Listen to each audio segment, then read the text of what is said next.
Assalamualaikum warahmatullahi wabarakatuh. Nama saya Rela Angelika dari kelas 11 IPA 5. Hari ini saya akan menjelaskan sebuah jurnal penelitian yang berjudul Hubungan Pengetahuan Remaja tentang Narkoba dan Sikap Menggunakan Narkoba pada Siswa Menengah Atas di Kabupaten Sleman. Jurnal ini ditulis oleh Sunario pada tahun 2016, yang merupakan seorang dosen STIKS dari Wirausaha Yogyakarta. Pada pembahasan dapat kita lihat kalau data BNN menunjukkan jumlah penyalahgunaan narkoba hingga bulan November tahun 2016 di Indonesia mencapai 5,9 juta orang. Narkoba memiliki banyak jenis, sehingga harganya pun beragam, dari narkoba dengan harga mahal hingga narkoba dengan harga murah. Karena itu, narkoba dapat dijangkau dari berbagai kalangan masyarakat, mulai dari masyarakat dengan ekonomi mampu hingga masyarakat dengan ekonomi rendah. Narkoba tidak hanya disalahgunakan oleh orang dewasa, namun narkoba juga disalahgunakan oleh para remaja, seperti mahasiswa dan para pelajar.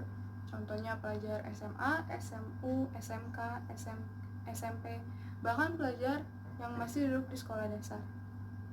Kaum remaja sangat rentan dengan penyalahgunaan narkoba karena selain mereka memiliki sifat dinamis, energetik, dan selalu ingin tahu, mereka juga mudah putus asa dan mudah dipengaruhi. Misalnya jika teman mereka menggunakan narkoba, bisa saja teman itu mempengaruhi mereka untuk mencoba salah satu jenis narkoba, sehingga akhirnya mereka menjadi kecanduan terhadap narkoba. Narkoba yang biasanya sering disalahgunakan oleh masyarakat adalah sabu, ganja, ekstasi, dan pil koplo. Wilayah Sleman merupakan wilayah dengan penyalahgunaan narkoba tertinggi kedua di daerah istimewa Yogyakarta setelah kota Yogyakarta. Pengetahuan sangat penting. Pengetahuan merupakan unsur utama untuk pembentukan perilaku seseorang. Pengetahuan merupakan proses kognitif seseorang atau suatu individu untuk memberikan arti terhadap lingkungan tersebut. Jika kita memiliki pengetahuan kurang, itu dapat mempengaruhi perilaku kita terhadap suatu lingkungan atau suatu peristiwa ataupun kejadian. Jurnal penelitian ini dibuat oleh Sunario bertujuan untuk mengetahui apakah adanya hubungan yang signifikan antara pengetahuan remaja tentang narkoba dan sikap menggunakan narkoba pada siswa menengah atas di Kabupaten Sleman. Jurnal penelitian ini menggunakan metode penelitian observasional analitik dengan rancangan cross-sectional study. Hasil penelitian ini dapat dilihat dalam 4 tabel, yang diantaranya 2 tabel menggunakan analisis univariate atau analisis satu variabel, dan 2 tabel lainnya menggunakan analisis bivariate atau analisis 2 variabel. Analisis bivariate bertujuan untuk mengetahui apakah adanya hubungan antara pengetahuan remaja tentang narkoba dan sikap menggunakan narkoba pada siswa menengah atas di Kabupaten Sleman. Jadi, pada tabel 1 yang menggunakan analisis univariate, distribusi responden berdasarkan pengetahuan. Pada total responden 92 responden, terdapat 49 responden atau sekitar 53,3% responden yang memiliki pengetahuan yang kurang, dan ada 43 atau sebanyak 46,7% responden yang memiliki pengetahuan yang baik. Pada tabel 2 yang masih menggunakan analisis univariate atau analisis satu variabel, distribusi responden berdasarkan sikap. Pada total responden 92 responden, ada sebanyak 36 atau sekitar 39,1% responden yang memiliki sikap tidak baik, dan ada sebanyak 56 atau sekitar 60,9% responden yang memiliki sikap baik. Dan pada tabel 3, tabel yang menggunakan analisis bivariate atau analisis 2 variabel, distribusi silang variabel pengetahuan dan variabel sikap. Pada tabel ini kita dapat mengetahui apakah ada hubungan antara pengetahuan remaja tentang narkoba dan sikap menggunakan narkoba pada siswa menengah atas di Kabupaten Sleman. Jadi, dari jumlah responden sebanyak 92 responden, dapat responden yang memiliki sikap tidak baik tetapi memiliki pengetahuan yang kurang juga ada sebanyak 21 responden atau sekitar 22,8% responden. Dan responden yang memiliki sikap baik tetapi memiliki pengetahuan yang kurang tentang narkoba ada sebanyak 28 atau sekitar 30,4% responden. Dan responden yang memiliki sikap yang baik tetapi memiliki pengetahuan yang baik tentang narkoba ada sebanyak 15 responden atau sekitar 16,3%. Dan responden yang memiliki sikap yang baik dan memiliki pengetahuan yang baik juga tentang narkoba ada sebanyak 28 atau sekitar 30,4% responden. Pada tabel 4, hasil uji chi-square hubungan antara pengetahuan dan sikap. Jadi pada tabel ini kita dapat mengetahui apakah ada hubungan yang signifikan antara pengetahuan remaja tentang narkoba dan sikap menggunakan narkoba pada siswa menengah atas di Kabupaten Sleman. Person chi-square memiliki value sebanyak 0,611 dan memiliki asim significance sebanyak 0,434. Dan continuity correction memiliki value sebanyak 0,322 dan memiliki asim significance sebanyak 0,570. Dan yang terakhir, likelihood ratio memiliki value sebanyak 0,613 dan memiliki asim signifikan sebanyak 0,434. Jadi pada tabel ini dapat disimpulkan kalau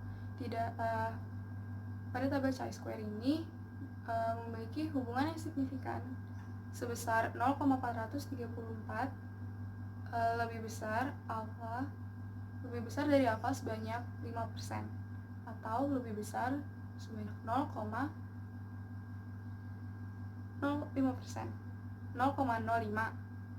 Nah, jadi karena tidak ada hubungan yang signifikan, ini menunjukkan bahwa tidak ada hubungan antara pengetahuan remaja tentang narkoba dan sikap menggunakan narkoba pada siswa menengah atas di Kabupaten Sleman. Pengetahuan menunjukkan kesiapan seseorang untuk memberikan sebuah respon. Respon ini dapat terwujudkan dalam sikap orang itu. Sikap dapat dipengaruhi oleh beberapa faktor, antara lain faktor kepribadian, orang lain yang dianggap penting, kebudayaan, media massa, dan faktor emosional. Faktor kepribadian dapat dilihat dari pengalaman orang itu, pengalaman yang sudah terjadi atau yang sedang terjadi di kehidupan seseorang. Faktor kebudayaan itu merupakan di mana orang itu dibesarkan. Seperti jika orang itu dibesarkan dengan budaya yang baik, hal itu dapat tercermin dalam perilaku seseorang. Kebudayaan merupakan garis utama yang menunjukkan sikap seseorang, karena kebudayaan ditanamkan dalam diri seseorang sejak kita masih kecil oleh keluarga kita. Faktor orang lain yang dianggap penting, seperti orang itu kita anggap sebagai role model di hidup kita, dan kita pun mengikuti cara dia bertindak, seperti cara dia berpakaian, cara dia melakukan sesuatu, atau cara dia memperlakukan orang lain. Hal itu dapat tercermin dalam sikap kita jika kita memiliki role model yang baik, ataupun jika kita memiliki role model yang buruk. Media massa seperti televisi, sosial media, radio merupakan komunikasi utama di hidup kita. Media massa kita lihat sehari-hari, terutama para remaja yang tergila-gila dengan sosial media seperti Instagram, Twitter, Facebook, YouTube. Di situ kita dapat menyaksikan seluruh video atau foto tentang orang lain. Jika kita tidak menggunakan media sosial dengan bijak dan baik, itu dapat terlihat dalam sikap kita memperlakukan seseorang setiap harinya, dan itu pun dapat menjadi faktor pembentukan dari sikap kita. Dan yang terakhir, faktor emosional. Pada masa remaja, emosional kita masih masih labil, kita memiliki emosi labil dan sering frustasi, kadang emosional. Karena frustasi, kita mudah marah terhadap orang lain ataupun melakukan kekerasan. Frustasi tersebut dapat menunjukkan sikap kita. Kita dapat meluapkan frustasi kita di dalam sikap kita dan perilaku kita sehari-hari. Pengetahuan tentang narkoba dapat kita lihat atau kita baca dari buku, media massa, dapat didengar dari pihak-pihak yang melakukan penyuluhan tentang narkoba, dan juga orang-orang seperti kerabat terdekat kita. Pengetahuan tentang narkoba sangat penting bagi kita yang masih remaja ini. Sikap kita, biasanya kita menirukan atau mendengar orang lain, maka itu sikap biasanya diperoleh dari mata dan telinga. Jika kita melihat sesuatu yang jelek dan mendengar sesuatu yang buruk, itu pun dapat tercermin dalam kehidupan kita. Tetapi jika kita melihat hal-hal yang baik dan mendengar hal-hal yang baik, kita dapat menyalurkan energi yang baik dalam perilaku dan sikap kita sehari-hari. Sikap menunjukkan kesiapan seseorang untuk memberikan reaksi. Sikap tersebut terjadi karena adanya rangsangan. Rangsangan itu dapat menstimulus seseorang untuk memberikan respon. Respon itu dapat berupa respon positif dan respon negatif. Respon positif dan negatif tersebut dapat tercermin atau ditunjukkan seseorang melalui perilaku mereka terhadap suatu kejadian atau peristiwa, dan bagaimana mereka menyikapi hal itu.